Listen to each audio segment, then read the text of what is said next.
وسلم على سيدنا محمد وعلى آل سيدنا محمد. ربي اشرح لي صدري ويسر لي أمري واحلل عقدة من لساني يفقه قولي.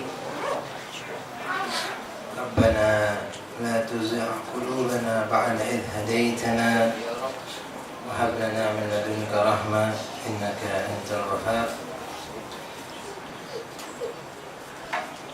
السلام عليك يا رسول الله يا محمد بن عبد الله، لك العزاء بولدك الحسين. السلام عليك يا أبا الحسن يا أمير المؤمنين، لك العزاء بمصاب ولدك الحسين.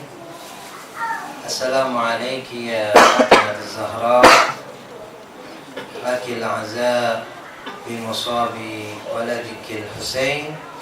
السلام عليكم يا حسن ويا عباس بمصاب أخيك الحسين عليه السلام. Yang dimuliakan Allah Subhanahu wa taala, Ustaz Syekh Muhsin Hakim Ilahi, Ustaz Faris dan Ustaz Umar. Mungkin saya tidak layak untuk berdiri di tempat ini karena ada beliau ini. Mungkin ada ustaz-ustaz yang lain yang di belakang yang tidak saya sebutkan namanya. Sebelumnya saya haturkan salam-salamnya kepada bapak-bapak, ibu-ibu yang dimuliakan Allah Subhanahu wa taala. Assalamualaikum warahmatullahi wabarakatuh.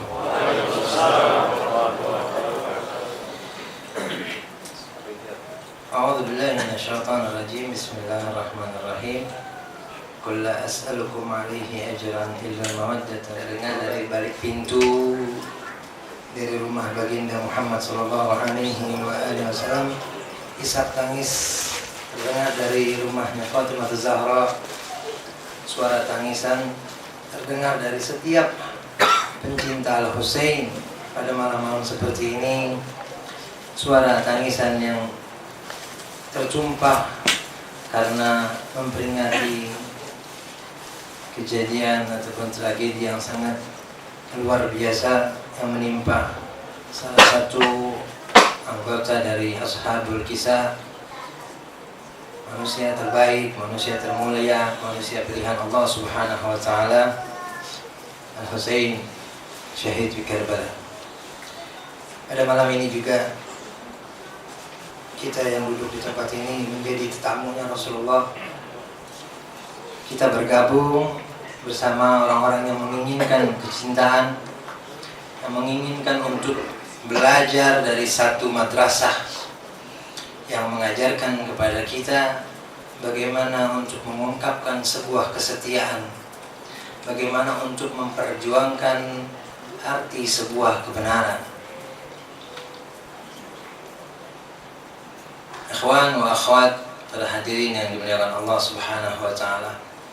Mungkin memang jauh kita dari Karbala, tetapi kecintaan kita yang mendekatkan kita di kota Karbala. Mungkin memang tempat kita jauh dari sana, tetapi insya Allah kita berbaik sangka. Dan saya yakin sekali para imam, orang-orang yang betul-betul merasakan duka setapa pada malam hari ini,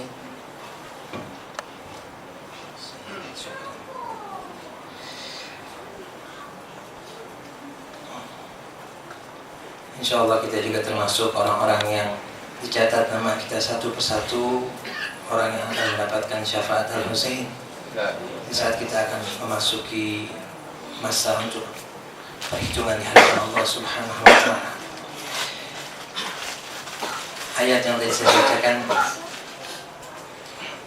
ketika Nabi Muhammad sallallahu alaihi wasallam seperti nabi-nabi yang lainnya sebelum beliau, Nabi Isa diberikan satu karamah, diberikan satu kemuliaan. Nabi Sulaiman dan nabi-nabi yang lainnya, ketika Nabi ditawarkan apa yang kau inginkan, Rasulullah hanya berkata, aku tidak menginginkan sesuatu apapun kecuali kecintaan kepada keluarga. Kenapa seperti itu? Jelas pembicaraan Rasulullah betul-betul mempunyai arti yang sangat luar biasa. Jelas pembicaraan Nabi Muhammad SAW Terbukti bahwasanya ketika Nabi Muhammad sallallahu alaihi wasallam diberikan tanggung jawab untuk menyebarkan hidayah di tengah masyarakat, untuk mengajak seluruh umat manusia kembali kepada Allah Subhanahu wa taala, Rasulullah berhasil menjalankan tugas itu. Tetapi yang menjadi satu pikiran, yang menjadi satu harapan, yang menjadi satu pertimbangan, akankah Rasulullah mampu untuk mempertahankan sampai saat seperti ini? Dan Rasulullah yakin bahwasanya keluarganya lah yang mampu untuk memperjuangkan kebenaran agama ini. Dan itu terbukti dalam sejarah pun Islam mengalami dua masa yang sangat menyulitkan pada saat itu. Di saat Rasulullah sallallahu alaihi wasallam mendapat perintah dari Allah Subhanahu wa taala untuk berdakwah secara terang-terangan, maka secara seketika orang-orang yang tidak menginginkan kebenaran, orang-orang yang merasa diusik, orang-orang yang merasa terancam kedudukannya, dia berusaha untuk menghambat dakwah Rasulullah. Kemudian pada saat itulah seorang pemuda yang sangat setia, Sayyidina Ali karramallahu wajhah, yang selalu membela Rasulullah dalam setiap keadaan. Sebelum saya berbicara tentang sedikit kronologi kejadian ini, saya akan berusaha untuk menggambarkan bahwasanya mungkin siapapun bisa menciptakan satu prestasi tinggi, bisa mendapatkan sesuatu tempat yang baik. Tetapi pertanyaannya, akankah mungkin kita akan mempertahankan lebih lama lagi? Akankah kita bisa menjaga kemuliaan ini sampai masa yang paling akhir? Sebuah kebenaran butuh pengorbanan. Kebenaran yang dibawa oleh baginda Muhammad sallallahu alaihi wasallam. Ajaran Nabi Muhammad sallallahu alaihi wasallam untuk terjadinya keberlanjutan dari ajaran tersebut dibutuhkan pengorbanan dari orang-orang yang memang setia kepada Nabi Muhammad dan keluarganya. Ketika Nabi berdakwah, mulai ada satu tekanan-tekanan, mulai ada kelompok-kelompok yang menanamkan benih kebencian kepada Nabi Muhammad. Dimanapun Rasulullah berjalan, di situ dia diintimidasi, di situ beliau dipojokkan, dihina, diklaim. Tetapi karena Rasulullah yakin bahwasanya apapun yang diperintahkan Allah itu adalah yang benar dan terbenar, maka Rasulullah tidak peduli dengan gangguan apa Rasulullah. Kemudian beliau berkata kepada Sayyidina Ali, "Ya Ali, jangan engkau merasa gelisah dengan kepergianku ini. Jangan engkau gelisah dengan keimanan mereka, dengan keislaman mereka. Mereka sekian lama terdidik, terbentuk dalam masa kejahiliaan. Mereka baru sesaat memeluk agama Islam. Bahkan di antara mereka ada yang memasuki Islam lantaran takut. Ada juga yang memang mereka memeluk agama Islam karena mereka mencintai kebenaran. Ada juga yang mereka masuk agama Islam karena ingin menyelamatkan diri dari apa yang telah dilakukan oleh Nabi Muhammad. Dia khawatir dirinya akan mengalami satu ancaman besar ketika dia berusaha untuk tetap pada kekafirannya. Sehingga banyak kelompok orang-orang seperti itu memasuki Islam dan dia memasuki tahap munafik. Orang-orang yang sepertinya memegang agama Islam tapi justru dia merusak agama tersebut dari dalam. Imam Ali dididik oleh Rasulullah, besar di pangkuan Nabi Muhammad SAW. Setiap saat melihat turunnya wahyu, mengetahui kapan Jibril datang membawa wahyu. Imam Ali orang pilihan. Imam Ali sudah diberikan informasi dari Nabi kita Muhammad SAW bahwasanya di dalam hati-hati mereka sudah tertanam benih kebencian kepada Nabi dan keluarganya. Mereka merasa, kenapa mesti di keluarga Nabi? turunnya satu kebaikan. Kenapa mesti Rasulullah yang dipilih menjadi seorang nabi? Setelah Nabi terpilih menjadi seorang nabi, kemudian mereka bertanya lagi, kenapa mesti Ali yang menggantikan kepemimpinan setelah Nabi Muhammad sallallahu alaihi. Ditambah lagi ketika sejarah Rasulullah diintimidasi di kota Makkah, kemudian Rasulullah menuju Madinah, dan tak henti-hentinya mereka diserang dan mereka terus dikejar karena mereka tidak mau Muhammad dikenal di mana-mana. Mereka tidak mau ajaran Muhammad didengar di mana-mana karena kebencian mereka. Pada saat itu ketika kali ketiga Sayyidina Ali menawarkan diri untuk melakukan sebuah perlawanan terhadap musuh, Rasulullah memeluk beliau. Yang diceritakan dalam sebuah sejarah, beliau masih dalam keadaan baru sembuh dari sakitnya, matanya masih agak kemerah-merahan. Rasulullah pakaikan jubahnya, kemudian Rasulullah mendoakan keselamatan untuk Sayyidina Ali sambil berkata, pada saat ini Islam berjuang untuk seluruhnya, melawan kekafiran dengan keseluruhan. Dalam pengertian, andai kata pada saat itu Sayyidina Ali kalah dalam peperangan, maka habis sudah ajaran Muhammad sallallahu alaihi wasallam. Habis. Di saat itu Sayyidina Ali berperang semata-mata untuk mencari keridhaan Allah. Beliau sangat yakin apapun yang beliau lakukan adalah untuk membela kebenaran, dan inilah harga dari sebuah kebenaran. Sampai terjadi perperangan yang begitu dahsyat, debu-debu di padang pasir pun berterbangan menutupi mereka berdua. Tiba-tiba terdengar suara takbir, Allahu Akbar. Seluruh pasukan muslimin termasuk baginda Muhammad mengatakan Allahu Akbar. Ammar bin Abdi Wud berkata, gerangan apa kau katakan Allahu Akbar? Apa yang terjadi? Apa yang telah menimpa diriku? Kemudian Sayyidina Ali sambil berkata, coba kau gerakkan badanmu. Setelah dia gerakkan badannya, sudah terbelah menjadi dua. Di saat Sayyidina Ali mulai menduduki dada dari Ammar bin Abdi Wud dan akan memenggal kepalanya, Ammar bin Abdi Wud melakukan sesuatu yang sangat kurang ajar. Dia meludahi wajah Sayyidina Ali. Pada saat itu Sayyidina Ali sedikit agak emosi. Kemudian dia tinggalkan. Seluruh sahabat, bahkan Nabi pun merasa keheranan. Apa yang dilakukan oleh Ali?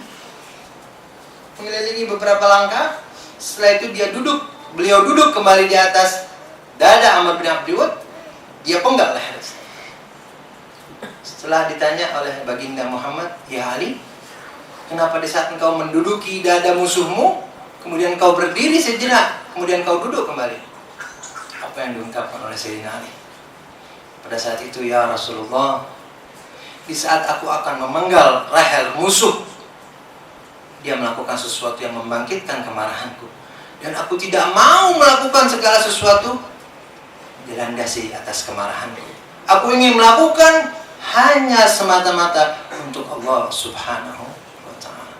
Inilah seorang pemimpin. Menjaga, berusaha untuk terus menjaga kebenaran ini membutuhkan pengorbanan yang luar biasa. Sehingga Nabi Muhammad mengatakan, Aliyun minni wa ana min ahli. Karena pada masa saat seperti itu, Islam mendapatkan satu masa yang kritis sekali. Kalau tidak dengan Zulfikarnya Sayyidina Ali, maka kita tidak akan pernah mendengar siapa Muhammad. Kita tidak akan pernah tahu di mana Madinah. Kita tidak akan pernah tahu apa itu Ka'bah. Tapi karena perjuangan, karena ingin untuk memperjuangkan kebenaran yang dibawa oleh baginda Muhammad sallallahu alaihi wasallam, Sayyidina Ali rela melakukan apapun tanpa pamrih, hanya semata-mata lillahi tabarak wa ta'ala. Ini satu hal. Identiknya dengan Asyura, masa krisis Islam yang kedua kali terjadi.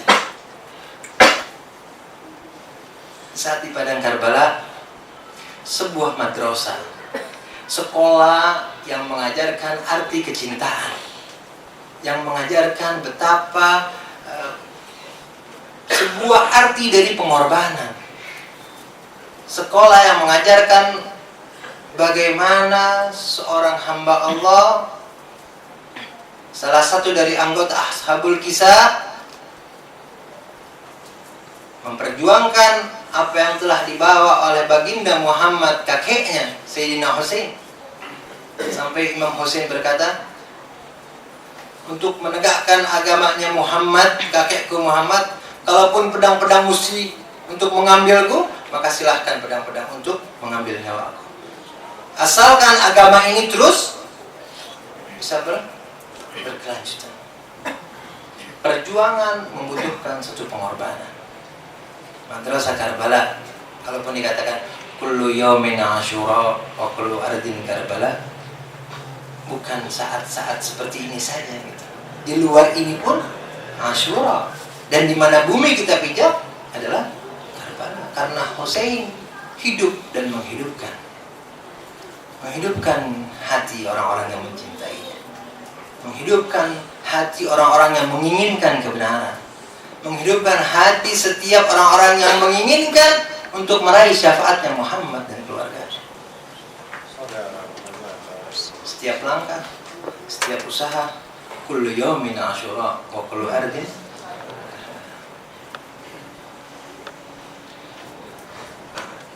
Sejarah Nabi Muhammad dilanjutkan kepada Sayyidina Ali, Abu Jahal la'natullah alaihim, Abu Sufyan la'natullah alaihim, sudah menitipkan kebencian kepada cucu dan keturunannya. Sampai detik ini kebencian masih ada. Sampai detik ini, di mana kita sebagai pengikut Ahlul Bait, pencinta Al-Husain, merasa diintimidasi, dikucilkan dari masyarakat. Setiap kita melakukan satu gerakan, dikatakan sesuatu yang tidak baik untuk kita. Tetapi selagi kita berusaha dan mempunyai madrasah Karbala, maka kita tidak akan peduli dengan caci dan maki mereka, karena kita berusaha untuk membawa kebenaran. Dan setiap orang yang membawa kebenaran membutuhkan satu pengorbanan, yang mungkin yang akan dikorbankan adalah apa yang paling dia cintai dalam hidupnya. Imam Husain hidup untuk selamanya. Darah yang tertumpah di padang Karbala tidak akan pernah mengering sedikit.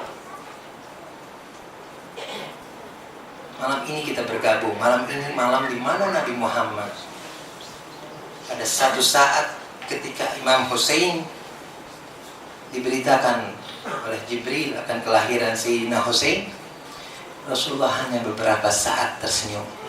Setelah itu beliau menangis kembali. Rasulullah menangis, Rasulullah bersedih, Fatimah Zahra bersedih sebelum terjadinya tragedi Karbala. Karena pada saat Jibril memberitakan, ya Muhammad, telah lahir seorang putra dari keturunan Fatimah Zahra dan namanya Al-Husain,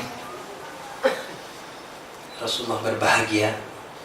Rasulullah sangat cinta kepada Sayyidina Husain. Tak lama kemudian Jibril datang membawa segumpal tanah sambil berkata, ya Muhammad, andai kata satu saat tanah ini berubah menjadi darah, maka ketahuilah pada saat itu cucumu Al-Husain terbantai di padang Karbala oleh pedang-pedang yang dilontarkan, yang dipukulkan dari umat yang mengaku umatmu. Semenjak itu Nabi Muhammad di tahun pertama ketika masuk bulan Muharram, Rasulullah sudah mulai menangis dan bersedih. Setiap tahun sebelum terjadinya.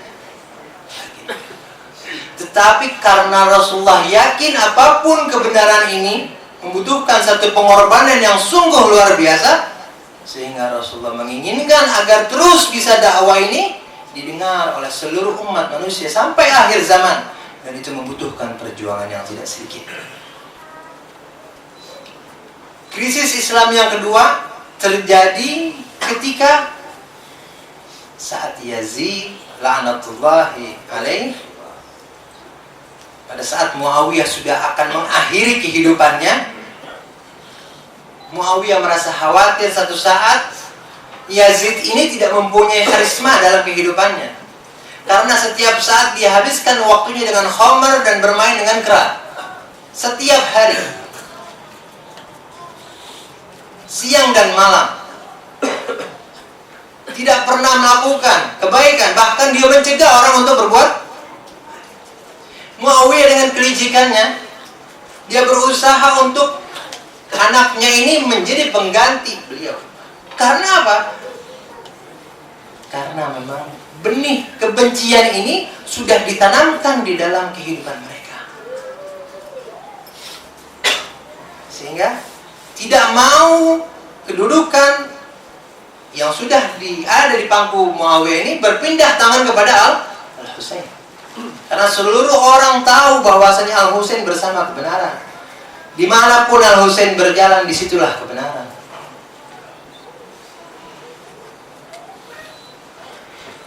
Muawiyah ketika sudah merasakan bahwasanya sebentar lagi dia akan dipanggil oleh Yang Maha Kuasa, dia berusaha membuat skenario bagaimana dia memaksa keadaan di tengah masyarakat ini untuk membaiat Yazid sebagai penggantinya. Ketika di masa Muawiyah, Sayyidina Hasan pun merasakan hal yang seperti itu. Bagaimana kelicikan yang dilahirkan dari sebuah kebencian, karena Sayyidina Hasan pada saat itu tidak mempunyai kelompok yang kuat untuk memerangi Muawiyah, sehingga beliau memilih untuk melakukan gencatan senjata, berdamai. Seperti itu. Sampai diiming-imingi kepada istrinya Sayyidina Hasan untuk memberikan sesuatu yang membahayakan diri suaminya. Diberilah makanan minuman yang campurin racun, dan Sayyidina Hasan berjumpa dengan Allah Subhanahu wa taala pada saat Muawiyah sudah betul-betul kuasa pada saat itu untuk memimpin bangsa Arab ini. Mereka mengontrol bagaimana tinggal satu manusia lagi yang harus dia bantai. 4 sudah pergi. Orang-orang Ashabul Jizah sudah tidak ada lagi. Rasulullah, Sayyidina Ali, Fatimah Zahra, Al-Hasan, tinggal Al-Husain. Ketika Muawiyah sudah mulai merasakan bahwasanya sebentar lagi malaikat maut akan menjemput kematian baginya, dia berusaha untuk membuat skenario bahwasanya yang menggantikan posisi dia adalah Yazid rahmatullah. Pada masa Muawiyah mungkin masih ada orang yang sholat berjamaah. Terkadang Muawiyah pun melakukan sholat berjamaah walaupun dalam keadaan mabuk. Tapi kalau Yazid sama sekali tidak pernah melakukan itu. Bahkan dia akan adakan perombakan-perombakan yang sangat penting, sangat prinsip di dalam Islam. Sehingga melihat kejadian seperti ini, Imam Husain mempunyai satu keyakinan, ini harus ada satu perjuangan untuk membela sebuah kebenaran. Dilakukanlah perlawanan demi perlawanan, karena memang kubu musuh lebih banyak dan lebih kuasa, sehingga sedikit sekali orang-orang yang mengikuti langkahnya Imam Husain, kecuali orang-orang yang telah diberi hidayah, kecuali orang-orang yang betul dibukakan pintu hidayah oleh Allah Subhanahu wa taala, betul mengetahui bahwasanya nilai sebuah kebenaran adalah surga Allah Subhanahu wa taala, dan dia akan dapatkan itu dengan syahadah fi sabi. Satu sisi kebencian terus membakar setiap pribadi, dan saya akan buktikan nanti kebencian-kebencian itu yang akan dilontarkan di saat terjadi penyerangan, pembunuhan terhadap Sayyidina Husain syahid di Karbala. Nanti kita akan jelaskan itu sedikit ungkapan-ungkapan yang keluar dari kebencian orang-orang yang tidak menginginkan Muhammad dan keluarganya untuk eksis dalam setiap zaman. Mulailah Yazid membuat suatu kepemimpinan karena dia tahu dirinya tidak mampu untuk memimpin masyarakat ini. Dia menggunakan martirnya, yaitu Ubaidillah bin Ziyad.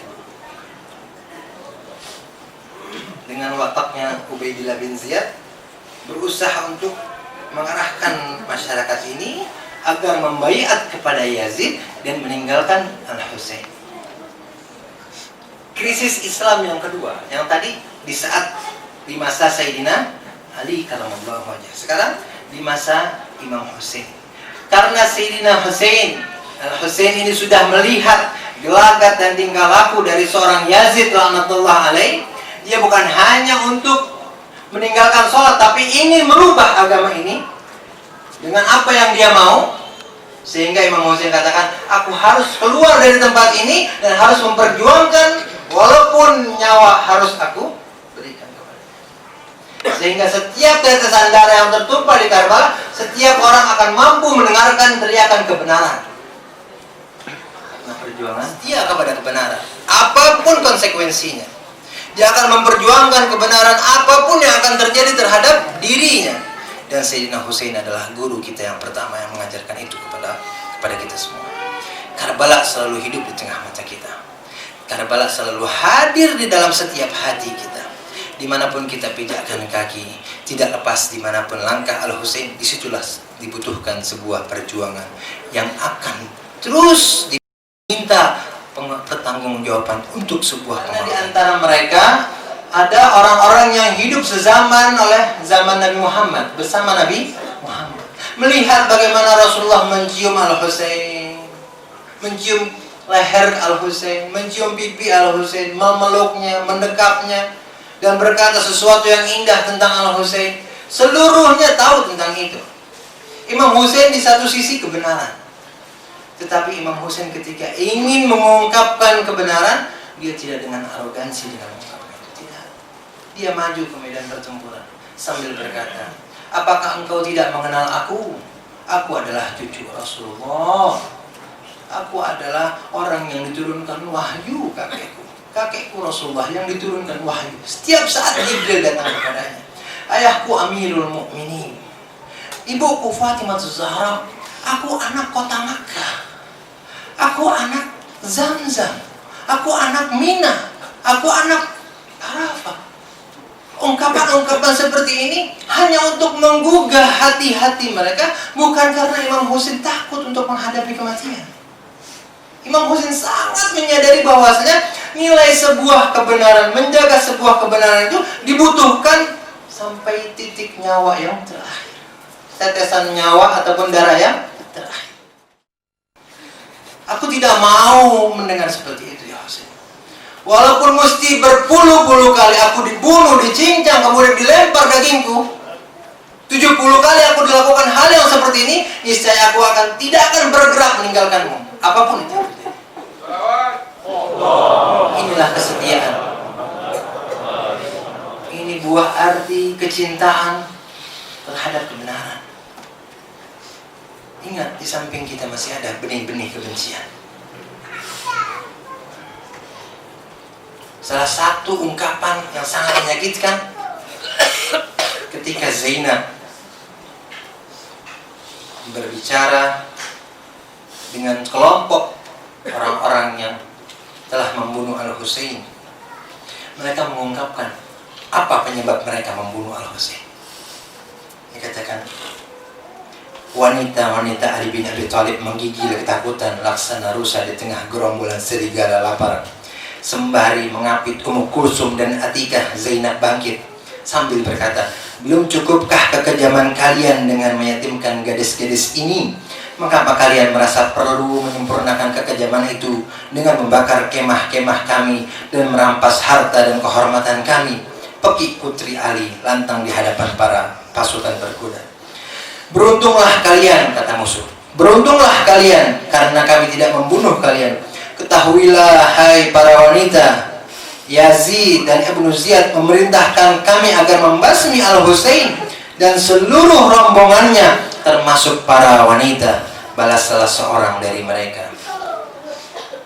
Kemudian Zainab berkata, jika demikian, biarkan kami di sini mengurusi dan mengemas jasad Al-Husain dan para pengikutnya. Balas Zainab. Kemudian mereka membalas lagi, hai, kami akan menggiring kalian semuanya dan menancapkan kepala Al-Husain di ujung tombak, lalu kami akan serahkan kepada Ubaidillah sebagai bukti sebagaimana perintah gubernur sebelum kami meninggalkan Kufah. timpal yang lain seraya tersenyum. Kemudian Zainab bertanya, apa yang membuat kalian begitu setia dan patuh kepada Yazid dan Ibnu Ziyad?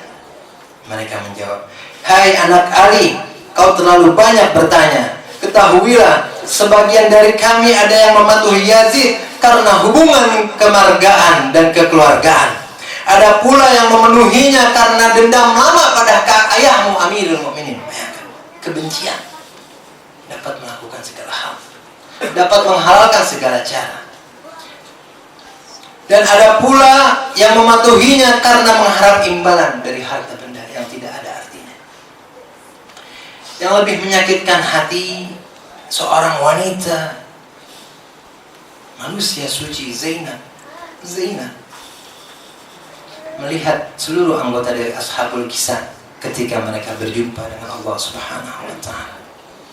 Ketika Rasulullah wafat, Zainab hadir di tempat itu. Ketika Ibunda Fatimah Zahra wafat, Zainab hadir di tempat itu. Ketika ayahnya wafat syahid, Zainab pun hadir pada saat itu. Sayyidina Ali mengambil tangan Imam Hussein diletakkan di atas dadanya. Kemudian mengambil tangan Sayyidina Hasan diletakkan di tangan atas Sayyidina Hussein sambil berkata, ya Hasan, jagalah adikmu Hussein karena satu saat dia akan terbantai di padang Karbala. 3 hari 3 malam, tidak dimandikan, tidak dikafani, tidak disolati, dengan kepala yang sudah terputus dari badannya, dengan jemari yang sudah tidak beraturan lagi pada tempatnya. Imam Ali berduka di saat beliau akan berjumpa dengan Allah SWT.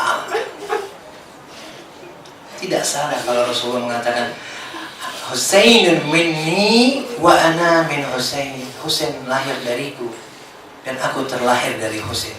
Karena suatu pengorbanan, suatu kesetiaan, membela kebenaran membutuhkan satu pengorbanan yang tidak murah harganya.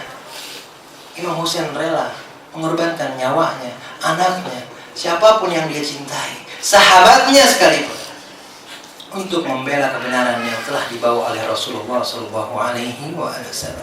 Saya akan buktikan lagi bagaimana ungkapan Shimir laknatullahi alaih yang terlahir dari kebencian kepada keluarga Nabi Muhammad.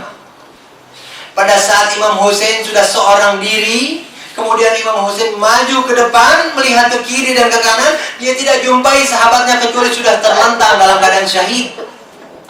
Sambil berkata, di antara kalian siapa yang akan bangun untuk menolong aku, membela ajaran kakekku, menolong keluargaku?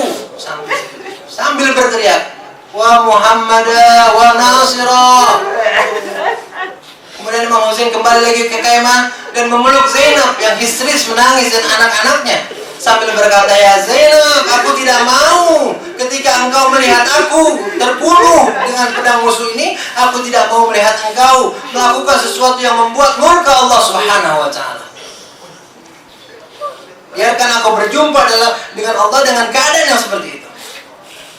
Zainab pun meyakini di saat Imam Hussein pergi meninggalkan kemahnya, perlahan-lahan Zainab meyakini sebentar lagi Al-Husain pergi untuk selamanya. Tidak ada lagi Al-Husain. Berjuang Al-Husain seorang diri dalam keadaan haus, sampai Al-Husain sudah tidak mempunyai tenaga lagi, dia terjatuh. Sepertinya seekor kuda lebih paham dari manusia biadab seperti itu. Si kuda berusaha untuk menyeok-nyeok badan Imam Hussein agar naik ke punggungnya, guna untuk membawa lari Imam Hussein dari kepungan musuh. Tapi tidak ada daya, tidak ada upaya. Tiba-tiba seorang pasukan berkata, siapa di antara kalian yang berani untuk membunuh Al-Husain? Karena akan mendapatkan satu imbalan yang besar dari penyusup kita. Seorang berusaha untuk bangkit dari kudanya dan lompat turun ke bawah, menduduki badan Al-Husain. Ketika dia akan memotong leher Al-Husain, dia melihat wajah Rasulullah SAW. Dia lari terpontang-panting. Kemudian, hai anak pengecut, kenapa kau lari dari Al-Husain? Dia katakan, demi Allah, aku tidak akan melakukan itu. Karena di saat aku akan memenggal kepalanya, aku lihat wajahnya wajah Muhammad SAW. Tidak ada seorang pun yang berani melakukan itu. Tiba-tiba Shimir dengan hati yang sudah hancur dengan kebencian, yang sudah dididik dengan kebencian, yang sudah dibesarkan karena kedengkian, dia duduk di atas pundak dadanya Imam Hussein. Pada saat itu Sayyidina Husain sudah pingsan karena terlalu banyak darah. Setelah diduduki dadanya, Sayyidina Husain merasa sesak napasnya, kemudian bangkit kembali. Siapa yang menduduki dadaku? Apakah dia tidak mengerti siapa aku? Ya Husain. Syimir berkata, aku yang menduduki jasadmu. Siapa engkau? Aku Syimir Al-Jausan. Coba lihat wajahmu. Syimir berkata, gerakan apa kau ingin melihat wajahku? Kemudian Abu Husain berkata, dulu kakekku pernah berkata, satu saat aku akan mati di tangan orang yang wajahnya buruk seperti kerat. Cambangnya menutupi mukanya dan wajahnya tidak, sangat menyeramkan. Kemudian Syimir membuka topengnya. Kemudian Imam Husain berkata, sesungguh benar apa yang telah diucapkan oleh kakekku Muhammad. Betapa buruknya engkau dan betapa kejamnya engkau akan melakukan sesuatu yang sangat keji terhadap diriku. Mendengar perkataan seperti itu, Al-Husain ditelungkupkan oleh Syimir Al-Jausan laknatullah alaih sambil berkata, ini ungkapan untuk kakekmu. Satu persatu lehernya dipotong, uratnya terputus satu persatu sambil berkata, wah Muhammadah, wah Husain, wah Ali, wah Hasanah, sampai meninggal. Inilah Husain, sekolah yang mendidik kita untuk menjaga kebenaran apapun konsekuensinya. Ikhwan wa akhwat, semoga tangisan ini betul-betul diterima oleh Allah Subhanahu wa taala. Duka Husain, duka kita semua. Dimanapun kita berjalan, itulah Karbala. Dimanapun hari kita hadapi dan kita masuki, disitulah Asyura. Semoga Al-Husain betul-betul menghidupkan hati kita, pikiran kita, semangat kita untuk selalu setia membela kebenaran apa yang telah dibawa oleh Rasulullah SAW. Mohon maaf kalau ada kata-kata saya yang salah. Sekian dulu. Assalamualaikum warahmatullahi wabarakatuh.